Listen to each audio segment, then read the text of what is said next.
మీ కార్‌కి ఇన్సూరెన్స్ తీసుకున్నారా? మరి మీ బైక్‌కి ఇన్సూరెన్స్ తీసుకున్నారా?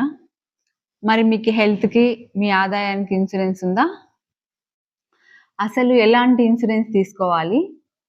ఇన్సూరెన్స్ తీసుకునే ముందు ఏ రూల్స్ ఫాలో అవ్వాలి అనేది ఈ వీడియోలో తెలుసుకుందాం. హాయ్ అండి. Welcome to my channel. So, ఇక లేట్ చేయకుండా వీడియో స్టార్ట్ చేద్దాం. ఇన్సూరెన్స్ 3 రకాలు. అందులో మొదటిది లైఫ్ ఇన్సూరెన్స్. ఈ ఇన్సూరెన్స్ తీసుకోవడం వల్ల పాలసీదారుడు మరణించిన పక్షంలో వారి కుటుంబానికి ఆర్థికంగా అండగా ఉంటుంది. ఇందులో టర్మ్ ఇన్సూరెన్స్ అనేది అత్యంత ముఖ్యమైనది. రెండవది హెల్త్ ఇన్సూరెన్స్. ఈ మధ్య కాలంలో మెడికల్ ఖర్చులు చాలా ఎక్స్‌పెన్సివ్ అయ్యాయి. మనము ఎంతో కష్టపడి సంపాదించిన డబ్బులంతా ఒక్కసారిగా హాస్పిటల్‌కి వెళ్తే అంతా అక్కడే పెట్టాల్సి వస్తుంది. ఇప్పుడు వచ్చే హాస్పిటల్ బిల్లులకి ఒక్కసారిగా మన దగ్గర అంత అమౌంట్ లేకపోతే ఎక్కడ అప్పు కూడా మనకు దొరకదు. అదే ఒక్కసారి హెల్త్ ఇన్సూరెన్స్ తీసుకుంటే ఆ భయం అనేది ఉండదు.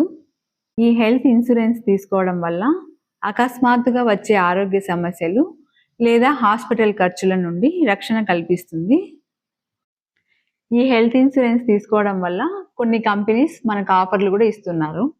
ఫర్ ఎగ్జాంపుల్, ఆదిత్య బిర్లాలో హెల్త్ ఇన్సూరెన్స్ తీసుకోవడం వల్ల వాకింగ్ బెనిఫిట్ కూడా ఇస్తున్నారు. వాకింగ్ బెనిఫిట్స్ అంటే ఏంటంటే, ఈ కంపెనీలో హెల్త్ ఇన్సూరెన్స్ తీసుకున్న పర్సన్కి రిస్ట్ వాచ్ అనేది ప్రొవైడ్ చేస్తారు. అండ్ ఇంకా ఆ పర్సన్ మొబైల్లో కంపెనీకి సంబంధించిన యాప్ని ఇన్స్టాల్ చేస్తారు. దానివల్ల ఆ పర్సన్ డైలీ వాకింగ్ చేసిన ప్రతిసారి పాయింట్స్ రూపంలో యాప్లో యాడ్ అవుతూ ఉంటాయి. 1 ఇయర్ తర్వాత ఇలా యాడ్ అయిన పాయింట్స్ అనేవి రెన్యువల్ టైంలో మనం కట్టాల్సిన అమౌంట్‌లో కన్సెషన్ రావడానికి హెల్ప్ అవుతాయి. కాబట్టి డైలీ ఒక 10,000 అడుగులు వచ్చేలాగా వాకింగ్ టైంని ప్లాన్ చేసుకుంటే కనుక రెన్యువల్ టైంలో ఒక్క రూపాయి కూడా కట్టకుండా ఫ్రీగా రెన్యువల్ చేసుకునే ఛాన్సెస్ ఉంది. ఆల్రెడీ చాలామంది అలానే రెన్యువల్ చేసుకున్నారు కూడా. ఇక చివరిది జనరల్ ఇన్సూరెన్స్. ఇందులో మోటార్ ఇన్సూరెన్స్, హోమ్ ఇన్సూరెన్స్, ఇంకా ట్రావెల్ ఇన్సూరెన్స్ వంటివి ఉంటాయి. ఇప్పుడు పాలసీ తీసుకునే ముందు ఎలాంటి రూల్స్ ఫాలో అవ్వాలో తెలుసుకుందాం. సపోజ్ మీరు ఒక కంపెనీలో ఇన్సూరెన్స్ తీసుకోవాలంటే గనక ఆ కంపెనీ ఇప్పటిదాకా ఎన్ని క్లెయిమ్లను పరిష్కరించిందో చెక్ చేసుకోండి ఒకసారి. తర్వాత మీ అనారోగ్య అలవాట్లు లేదా పాత జబ్బులు ఏవైనా ఉంటే ఖచ్చితంగా మెన్షన్ చేయండి. లేకపోతే గనక క్లెయిమ్ చేసుకునేటప్పుడు ఇబ్బందులు వస్తాయి. అండ్ అంతేకాకుండా పూర్తి వివరాలు తెలుసుకున్న తర్వాతనే పాలసీ తీసుకోండి. అలాంటి ఇన్సూరెన్స్ గురించి నేను ఇప్పుడు ఒకటి చెప్తున్నాను. సపోజ్ మీరు 1,00,00,000 రూపాయలకు ఇన్సూరెన్స్ తీసుకుంటే గనక మీ డబ్బుకు మ్యూచువల్ ఫండ్స్ రిటర్న్స్ ఇస్తూ అదనముగా యాక్సిడెంటల్ రిస్క్ జరిగితే 1,00,00,000 రూపాయల వరకు వస్తుంది. ఒకవేళ బస్సు, ట్రైన్ అండ్ ఏరోప్లేన్‌లో యాక్సిడెంట్ అయితే 3,00,00,000 ఇన్సూరెన్స్ కవరేజ్ వరకు ఉంటుంది. ఒకవేళ యాక్సిడెంట్ ద్వారా డిజేబుల్ అయితే గనక 1,00,00,000 రూపాయల వరకు వస్తుంది. కేవలం 12 సంవత్సరాలు ప్రీమియం కడితే చాలు. మీకు 100 సంవత్సరాలు వచ్చే వరకు ఇన్సూరెన్స్ కవరేజ్ ఉంటుంది. ఒకవేళ ఇన్సూరెన్స్ తీసుకున్న పర్సన్‌కి యాక్సిడెంట్ వల్ల డిజేబుల్ అయితే గనక 1,00,00,000 రూపాయలు డబ్బులు ఇవ్వడమే కాకుండా మిగతా ప్రీమియమ్స్ కూడా కంపెనీనే భరిస్తుంది. అండ్ అంతేకాకుండా ఆ పర్సన్‌కి 100 ఇయర్స్ వరకు ఇన్సూరెన్స్ కవరేజ్ అనేది అలాగే ఉంటుంది. ఒక ఏజెంట్ మీ దగ్గరికి వచ్చి ఒక ఇన్సూరెన్స్ తీసుకోండి అని అడ్వైస్ చేసినప్పుడు అతనికి వచ్చే లాభం ఏంటి అని మీరు ఆలోచించకుండా ఆ ఇన్సూరెన్స్ తీసుకోవడం వల్ల మీకు బెనిఫిట్స్ వస్తాయా లేదా అనే విషయం ఆలోచించండి. మిమ్మల్ని ఫాలో అప్ చేస్తున్న ఏజెంట్‌ని పదే పదే పాలసీ తీసుకోమని అడుగుతున్నాడని దయచేసి తక్కువ చేసి చూడకండి. మరొక ముఖ్య గమనిక, ఇన్సూరెన్స్ అనేది పెట్టుబడి కాదు, అదొక రక్షణ.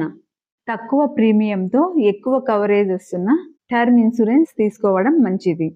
మనం పాలసీ తీసుకునే కంపెనీలో క్లెయిమ్ సెటిల్మెంట్ పర్సెంటేజ్ ఎంత ఉందో ఒకసారి చెక్ చేసి తీసుకోండి. దీనిని CSR అంటే క్లెయిమ్ సెటిల్మెంట్ రేషియో అని అంటారు.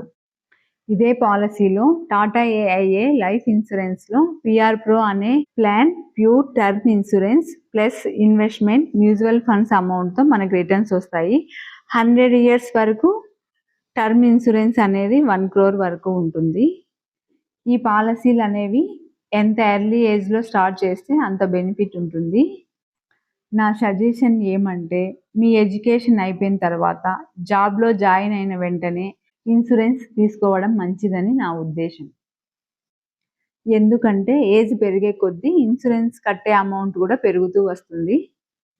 ఒకవేళ మనము ఇన్సూరెన్స్ తీసుకున్న 5 yearsకి రెన్యువల్ చేయడానికి మన దగ్గర అమౌంట్ లేకపోతే ఆ ఫండ్ వాల్యూలోనే అమౌంట్ తీసి మనం రెన్యువల్ చేసుకోవచ్చు. అన్ఎంప్లాయీస్కి కూడా పెన్షన్ పాలసీలు ఉంటాయి. చూడండి, మనము గుడి బయట వదిలే చెప్పుల సేఫ్టీ గురించి ఎంతో ఆలోచిస్తాము. అలాంటిది మన గురించి, మనల్నే నమ్ముకున్న మన ఫ్యామిలీ మెంబర్స్ గురించి ఇంకెంత ఆలోచించాలో చెప్పండి. అండ్ ఇంకొక విషయం, పాలసీ అనేది ఆన్లైన్లో కంటే కూడా ఒక ఏజెంట్ ద్వారా తీసుకోవడమే ఉత్తమం. ఎందుకంటే క్లెయిమ్ చేసుకునే టైంలో ఏదైనా ప్రాబ్లం వస్తే ఆన్లైన్లో రెస్పాన్స్ అనేది చాలా తక్కువగా ఉంటుంది. అదే ఒక ఏజెంట్ ద్వారా పాలసీ తీసుకుంటే గనక మనకు ఏదైనా ప్రాబ్లం వచ్చినప్పుడు ఆ ఏజెంటు లేదా ఆ కంపెనీ మనకు ఎనీ టైం అందుబాటులో ఉంటారు. మీలో ఎంతమంది పాలసీ తీసుకున్నారు? ఇంతవరకు పాలసీ తీసుకొని వాళ్ళు ఎవరైనా ఉన్నారా? ఒకవేళ పాలసీ తీసుకోవాలనుకుంటే ఏమైనా డౌట్స్ ఉంటే కామెంట్ సెక్షన్లో అడగండి. సో ఇది ఫ్రెండ్స్ ఇవాల్టి వీడియో. ఈ వీడియో ప్రతి ఒక్కరికి ఉపయోగపడుతుందని అనుకుంటున్నాను. ఈ వీడియో కనుక మీకు నచ్చినట్లయితే లైక్ చేయండి, మీ ఫ్రెండ్స్కి ఫ్యామిలీ మెంబర్స్కి షేర్ చేయండి. మరిన్ని వీడియోస్ కోసం మన ఛానల్ని సబ్స్క్రైబ్ చేసుకోండి. మరో కొత్త వీడియోతో మళ్ళీ కలుద్దాం. Thanks for watching.